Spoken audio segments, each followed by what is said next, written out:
Hi everybody, I'm Karch Kiraly, head coach of the USA Women's National Team. And I'm excited to join you coaches here today to talk about how you can upgrade your out-of-system attacking.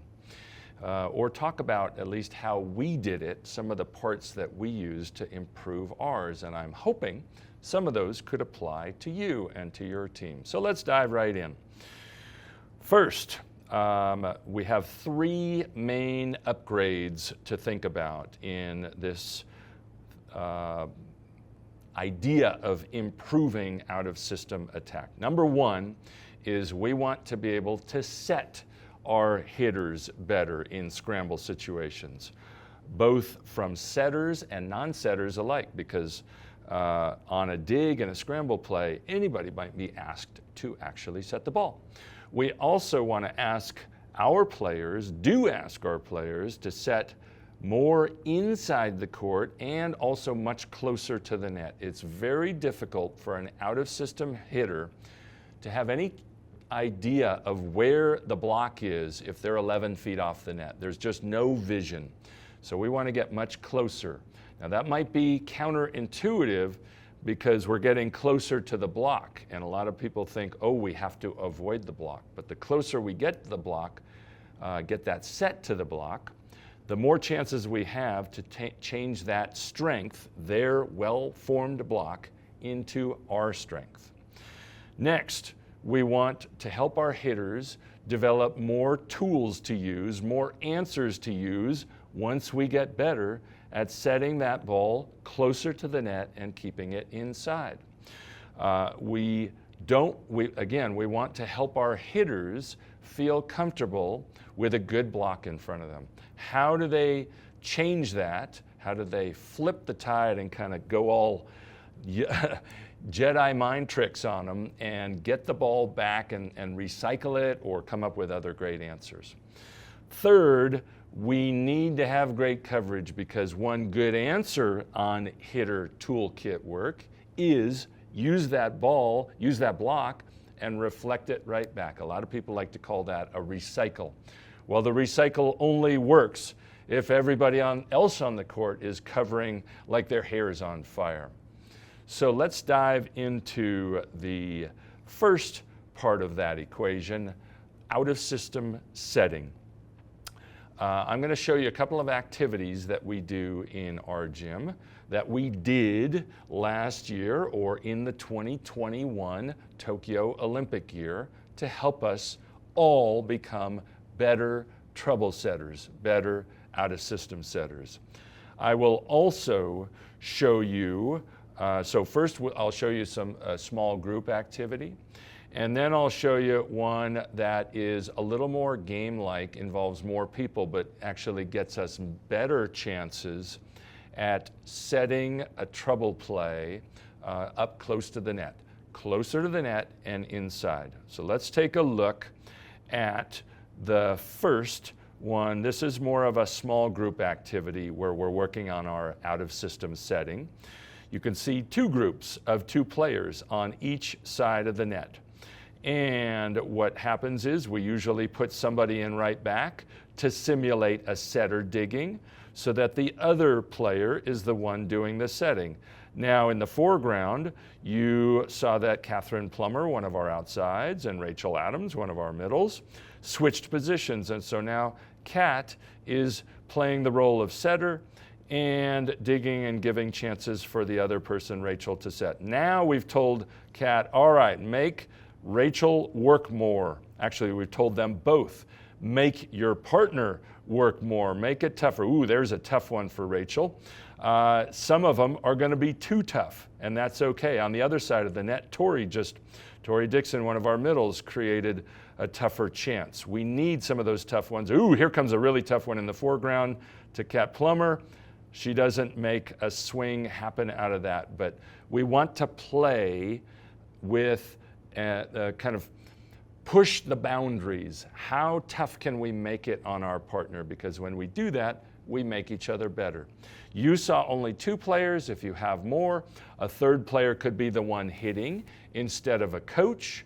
You could have people sharing positions. You can work 4 or 5 people into this equation pretty quickly. Okay, let's go on to a more game-like activity now, which we call 4-on-4 chaos.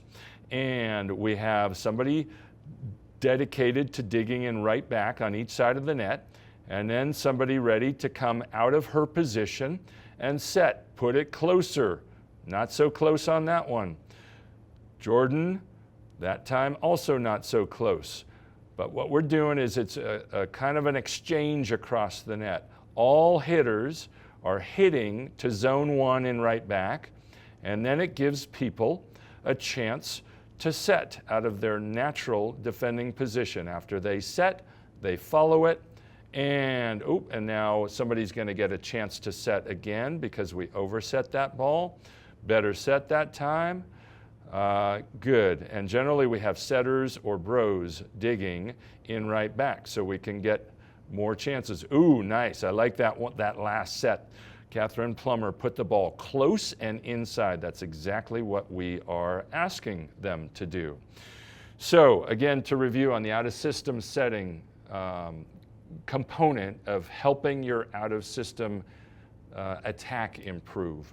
We emphasize setting it closer, keeping it inside, and then we try to give our players chances every day to work on that. Some more controlled than others, some with live hitters, some not. The more you can do in actual, I guess, closer to game-like conditions, the better. The more the ball is spinning and maybe sweaty, if it's hot in the gym in the summertime, the more realistic that is, because that's not easy to put that ball in a position where you need to. So be creative on your out-of-system setting opportunities. Now we go to the second part of this improvement in out-of-system attack, and that is working on our toolkit work. One of the things that we like to do is very controlled, one hitter against one blocker, sometimes 2 blockers, and it's like school. It's like creativity school. What answers can you come up with? Sometimes we give them directions, and other times we don't, as they are just experimenting and seeing what they can do, what new answers they can create.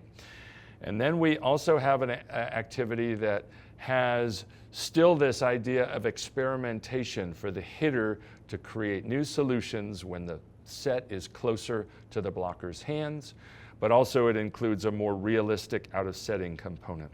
So let's take a look at that first one that's more controlled. In this case, again, we're building toolkit stuff. So in this case, it's very controlled. We have our Coach Tama setting a pin hitter, Jordan Larson. The pin hitter just stands really close. She's barely approaching, and then the set is purposefully put very close to the hands, and Jordan is just experimenting, pushing it into the hands. Maybe one day the theme is push it into the hands and then wipe it out of bounds. Another theme might be tap it into the hands and get it back. That time, Karsta was looking to push it into the hands and throw it out of bounds. That time, she was tapping it off of Jordan's hands. There was a recycle. She actually did 3 different things on her last few attempts, which is great. We love people to get creative and come up with new solutions. So this is a really nice way to do that in this controlled. You can do it in just 4 or 5 minutes at a time. You could put 2 blockers over there. They could be together. You could sometimes have them leave a hole, and maybe the solution that the hitters are trying that day is to throw the ball down through the daylight between blockers. That's another great solution. So again, this is really innovation school and creativity school. Encourage them to try everything. One day we said, swing for the back wall, make it land 8-10 feet up on the wall. See if you can catch the fingertips of the blocker across the net, because that too is an answer, and one that there is really no defense for. All right, so now we'll go to a little more live situation where also you give your setters and hitters chances to work on those two parts that we've discussed so far. So we start with a dig, often from the setter. The encouragement here is setter, this time Catherine Plummer, set it close. Put it close so that, that time Karch Kiraly recycled the ball well. Put it close. Oh, nice. Great job by Annie. She pushed it off. Who's that hack blocker? That actually happens to be me. I'm a left side blocker. We got our coaches blocking to save them some jumps. But Annie pushed it in and wiped it off. That's exactly what we wanted. Oh, there was another nice one by Jordan Larson. Set the ball close and experiment. What answers can you come with? Oh man, Catherine Plummer using me, just making me look awful there. But those are the lovely answers that we want to have. Or that time, I left a little opening down the line. So these are great opportunities, controlled opportunities for hitters to experiment, to fail, to screw it up. That's okay. It's really safe. That's how we encourage people to work at the edge of their abilities and create new answers where it's a safe environment to do that and to actually encourage them to screw it up. Like I said, hitting against the back wall, if they miss the fingers by 2 feet, that's okay. Maybe the next one will only miss by 12 inches or 6 inches, and they'll eventually calibrate. So those are really good opportunities for hitters to become much more comfortable and more creative. Okay, let's get to the third segment of how we coaches can help our teams improve our out-of-system attack. That third one is on hitter coverage. And really, it's just, as I mentioned before, it's all about effort and engagement. And one of the ways we can actually help our players stay more effortful and at a higher engagement level is to give them a bonus. And we call that a GZ bonus, one of the great zeros. If you don't have a swing where you can kill the ball and you can terminate for a point, then what's the next best thing that can happen? Good question to ask your players and learn what answers they might give you. But for us, if you can't actually score directly, the next best thing is to get us the next swing, not them, but us. So how do we do that? The best way is just to recycle the ball off their block right back to us. But we can only take advantage of that if we have really engaged and effortful coverage. So we offer that on some days, a great zero bonus. And then when we get a little more demanding, we actually, I have those a little out of order. But anyway, these are things we do in 6-on-6. So one was the good zero bonus, the great zero bonus, I take that back. And the other is the GZK bonus, great zero kill. So we got more demanding and raised the bar as we got better at this. So not only now you can't just get a point for recycling the ball and continuing play. Now you have to have the great zero and then get a kill off that next swing when we recycled or hit so well that they sent us a free ball back. So let us take a look at some chances in training from just weeks before our Tokyo Olympic Games tournament. And what we had in this case on this day is we were playing 6-on-6, but they could win a great zero kill bonus. So here comes one. Again, a great zero is we get the next swing. So here the play continues. Oh, Jordan, nice recycle. She gets us a great swing. Jordan Thompson with the kill. So that would have been a great zero bonus. Here's another one. This time, an opportunity, but Jordan just hit it out. And then finally, both teams are going to get opportunities. Here's a great zero, recycle. Here's another great zero, another recycle. The team on this side had 2 chances to turn it. And here's another recycle.